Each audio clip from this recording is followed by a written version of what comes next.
À l'intérieur du sac de Maître Anne-Claire Lejeune, un dossier explosif. De quoi ébranler une nouvelle fois un milieu qui ne cesse d'enchaîner les scandales. Bonjour. Et je vous demande d'ouvrir votre sac, s'il vous plaît. Oui. Son dossier, elle va le déposer au Palais de justice de Paris. Sur le bureau du procureur, en charge des affaires concernant les mineurs.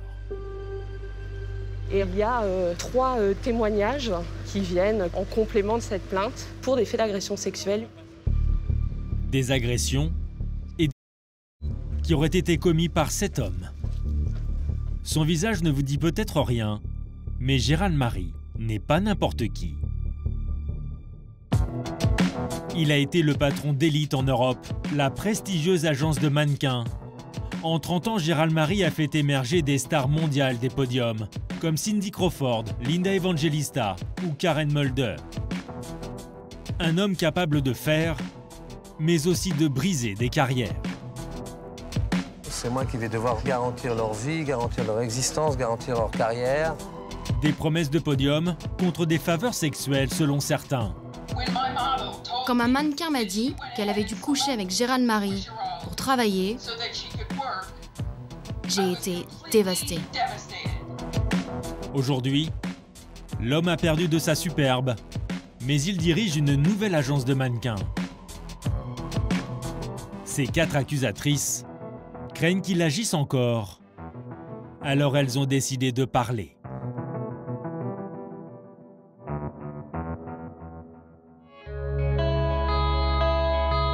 L'une d'elles se trouve aux États-Unis, en Caroline du Nord. Adolescente, Ebba Carlson rêvait de paillettes et de gloire. Ça, c'est le seul book que j'ai. Ce sont mes premières photos. Là, j'avais 17 ans. J'étais si timide.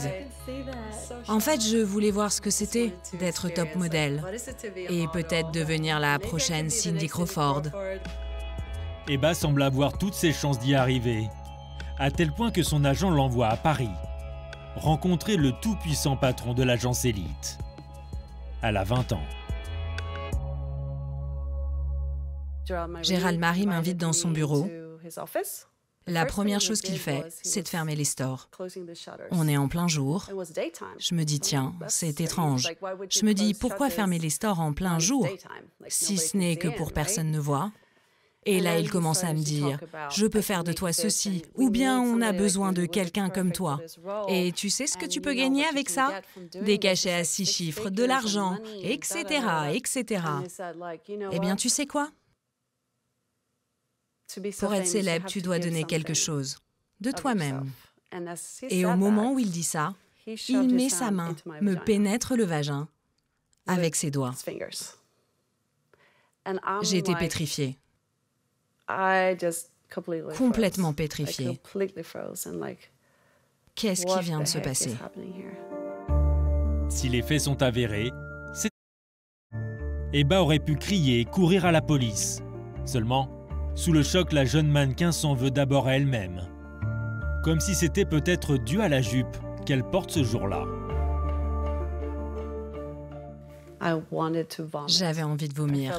Je me sentais comme la pire des personnes.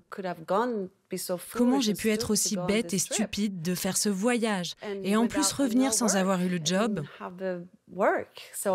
J'avais honte. Ça a pris des années avant de pouvoir en parler à mes parents.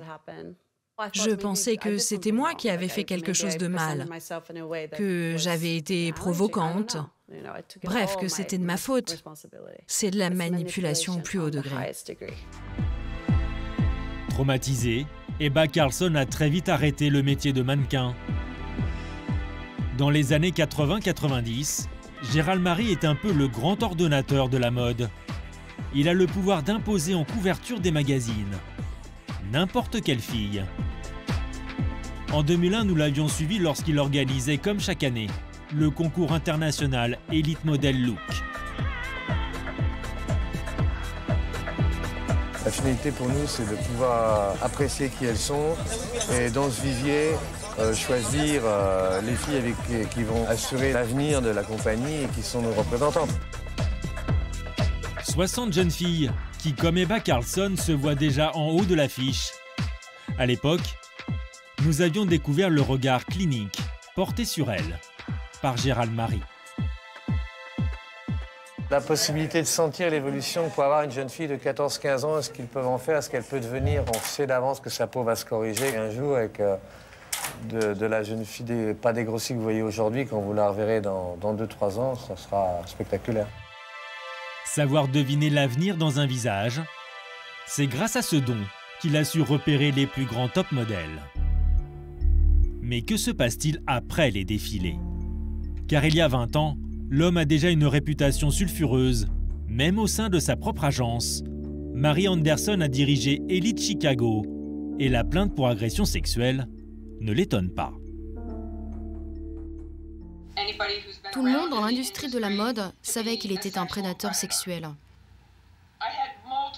J'ai eu de nombreux mannequins qui m'ont parlé d'harcèlement sexuel, voire d'agression sexuelle, commis par Gérald Marie. Je me souviens d'une fille en particulier. Il lui a dit « Si tu ne couches pas avec moi, tu ne travailleras pas ». Alors elle a commencé à coucher avec lui, et juste après, elle a fait les couvertures des plus grands magazines. Gérald Marie n'aurait pas été le seul à profiter des filles. Selon elle, il y avait aussi le PDG d'Elite Monde, John Casablancas. Mary Anderson a assisté à une violente dispute entre les deux hommes et d'autres agents de mannequins. Ces femmes suppliaient les deux hommes d'arrêter de coucher avec des jeunes filles de 13 ou 14 ans. Gérald Marie et John Casablancas se défendaient tous les deux en disant qu'ils étaient des hommes et qu'ils avaient des besoins et que rien ne changerait. Quand j'ai entendu ça, j'ai été bouleversée. C'est la raison pour laquelle j'ai fini par démissionner. Toutes ces histoires ont fini par arriver aux oreilles des journalistes de la BBC. Et ce sont eux qui vont faire éclater le scandale. La célèbre chaîne anglaise décide d'envoyer en infiltration Lisa Brinkworth. Avec son physique de mannequin, la journaliste n'a aucun mal à se faire engager. Cet article m'a surnommée James Blonde parce que j'ai été infiltrée pendant très longtemps. En caméra cachée, elle filme les soirées privées avec Gérald Marie et les employés d'Elite. Selon elle, le Français révèle son vrai visage lors d'une soirée en boîte de nuit à Milan, en Italie. La petite nouvelle n'a pas tardé à attirer son attention. Gérald Marie a dit « Est-ce que je peux te payer un verre ?» Et quelqu'un d'autre a lancé « Tu pourrais commencer par lui faire une fellation. » Ils m'ont énuméré un grand nombre de choses que je pouvais faire à tous ces hommes, des choses très sexuelles. Et d'un seul coup, il m'a chevauché et il a commencé à se frotter contre moi. J'avais peur, j'étais choquée. Et le pire, c'était les hommes autour de moi qui riaient et applaudissaient. Je me disais, est-ce qu'au moins tout a bien été enregistré? Et bien sûr, tout n'a pas été enregistré. Mais elle a récupéré assez d'images pour monter son reportage. D'autant plus qu'un autre journaliste est infiltré comme photographe. En 1999, la diffusion est retentissante et fait même les gros titres de la presse, y compris en France. Alors de son côté, Gérald Marie prépare sa défense. Pour aller à la bagarre avec la BBC, croyez-moi, c'est vraiment la lutte du pot de fer contre le pot de terre. C'était coûteux, long, ça a été très pénible. La BBC, ça doit faire plusieurs placards. Il est d'autant plus confiant que les séquences filmées ne sont pas très probantes. Lisa et son acolyte racontent ce qu'ils ont vu, mais c'est parole contre parole. Sans caméra cachée, ils ne peuvent prouver le harcèlement sexuel. Le monde de la mode reste soudé, personne ne parle. La BBC, attaquée en diffamation, est obligée de s'excuser et n'a plus le droit de diffuser le reportage, ni même d'en vendre des extraits.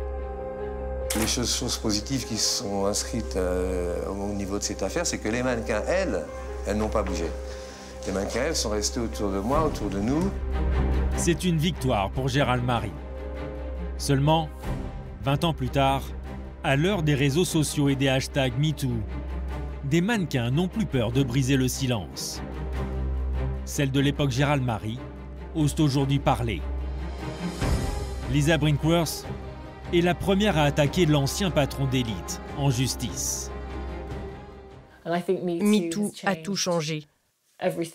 C'est vraiment important que je raconte mon histoire. Maintenant, Gérald Marie doit être tenu responsable de ses crimes. Il faut que la justice passe. La peur aurait-elle changé de camp? Nous avons contacté Gérald Marie pour qu'il réponde à ces accusations. Il n'a pas donné suite, ni par mail, ni par téléphone. Gérald Marie n'est pas disponible pour le moment. Alors nous avons frappé à la porte de la nouvelle agence de mannequins qu'il dirige aujourd'hui. En caméra cachée. Bonjour, je suis journaliste et justement je voulais rencontrer monsieur Gérald Marie. Et à quel sujet? Au sujet d'une plainte de plusieurs mannequins. C'est dommage qu'ils ne répondent pas. Ok, je lui dis dès que je le vois et j'essaie de venir vers vous. D'accord. Personne ne reviendra vers nous, ni Gérald Marie, ni son avocat. Toutefois, il a nié en bloc toutes ces accusations dans une déclaration au Sunday Times. De son côté, l'avocate française de Lisa Brinkworth continue de recueillir les témoignages contre Gérald Marie. Parmi eux, Anne-Claire Lejeune a récupéré celui d'une star, Carré Otis, l'ex-compagne de Mickey Rourke. Elle affirme avoir été dans les années 90, au tout début de sa carrière, alors qu'elle est hébergée chez Gérald Marie. On est sur une jeune fille qui a à peine 17 ans, qui arrive en France, entre les mains de Gérald Marie. Il l'héberge à son domicile, elle n'a pas d'autre choix, elle n'a aucun contact ici sur le territoire français, elle ne parle pas la langue. À l'entendre, le témoignage est accablant. Gérald Marie était sur moi, je l'ai supplié d'arrêter, mais il n'en tenait pas compte. Il m'a pénétrée avec son sexe. J'ai ressenti une telle douleur que j'ai crié à nouveau, mais cette fois, Gérald Marie ne m'a pas couvert la bouche. Il savait que personne ne pouvait nous entendre. Ces faits, même s'ils étaient confirmés, sont de toute façon prescrits. Mais ils complètent la plainte de la journaliste anglaise. Désormais, l'avocate espère que d'autres victimes se manifesteront. C'est quelque chose qui doit cesser et pour ça, on a besoin que les victimes, les jeunes victimes actuelles, prennent la parole et dénoncent les faits. Le 28 septembre dernier, une enquête préliminaire a été ouverte par le parquet de Paris à l'encontre de Gérald Marie. Pour l'heure, il est toujours présumé innocent. Les investigations ne font que commencer.